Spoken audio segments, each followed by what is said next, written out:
welcome to today's episode of Downstream Outdoors. Today on Downstream Outdoors, we're back into survival.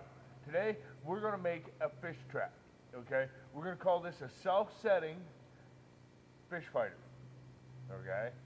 And we'll explain the name for that, okay? The reason we're going to call it a self-setting is because it's actually going to be on a rigged pole like this, okay? We're going to use this young sapling here as our fishing pole, okay? And it's going to be going down to a trigger, so that whenever it gets pulled on, it'll release from the trigger and the branch will snap up real quick, and that's going to set you hooked, okay? But beyond that, the reason it's a self-fighting is because it's got flex, and that's going to allow for some give so that all the strain isn't put on your fishing line that you're using in this instance, okay? So all we need to do to start out is we need to clear out the limbs, okay? We got our big knife here. We're going to clear our limbs.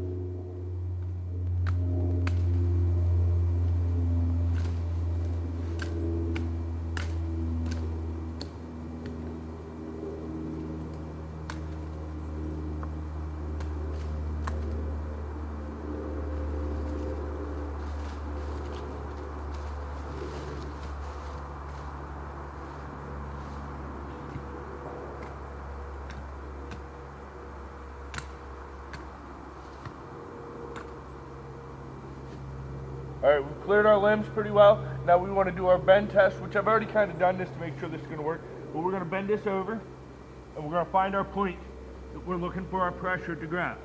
And then we're going to snap it off there. Okay? Just right there, then we can finish cleaning up our limbs.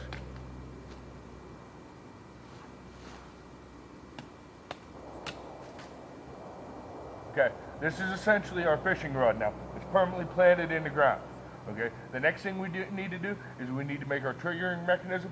We're going to bring you in for a close-up on that one so you can see a little bit more detail what exactly we're doing here. Okay, the first thing we need to do is we need to make the other part of our triggering mechanism. Okay, and all we did here was we cut a piece of the limb off. Okay, and we're going to sharpen one end of it here so that we can drive that into the ground a little bit. And then up here, at this end, we're going to take and put a simple notch in it. Okay, we're going to cut crossways across the grain, and then upwards at an angle.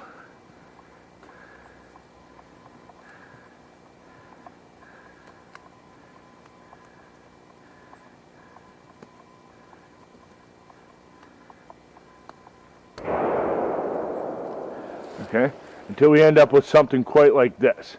Right about like that. You can see I got a nice little bite in there that we've carved out. And what we're going to do is we're going to interlock that with a corresponding bite that we carve on our other branch over here so that they interlock, and we'll show that.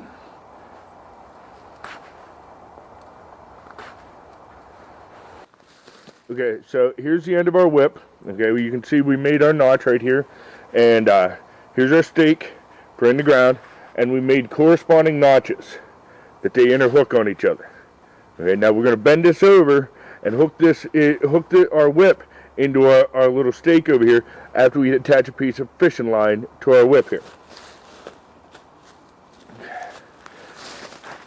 Today I'm not using fishing line, I'm just using a piece of nylon cord that I have here just for visibility reasons. But we'll just tie that right around close, right below our notch. We don't want it to be right interfering with our notch.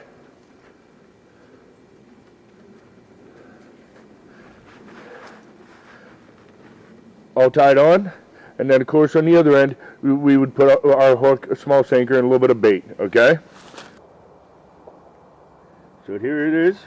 Okay, we're just going to take our little primer stick here. We're going to make sure we match up with our notch here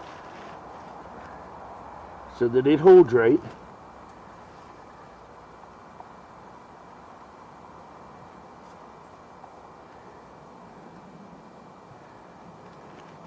See, the thing about setting a trigger on a trap is, the better it works, the harder it is to set.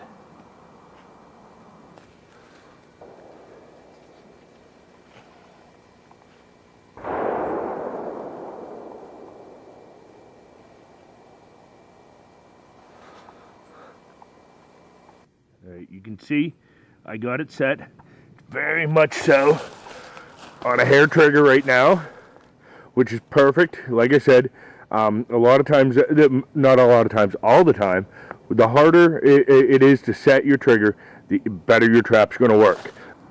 All right, like I said, the harder these things are to set, the better off you're going to be.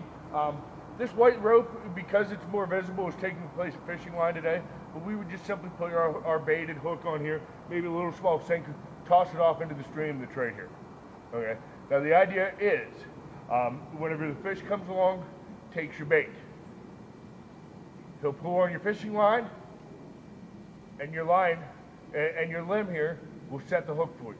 But then he'll also help you fight that fish by providing some relief, for your fishing line out there, and help wear the fish out until you can get back to it and you can be working on other things for survival. Okay, this here also works. This here method also works really well for wire snares.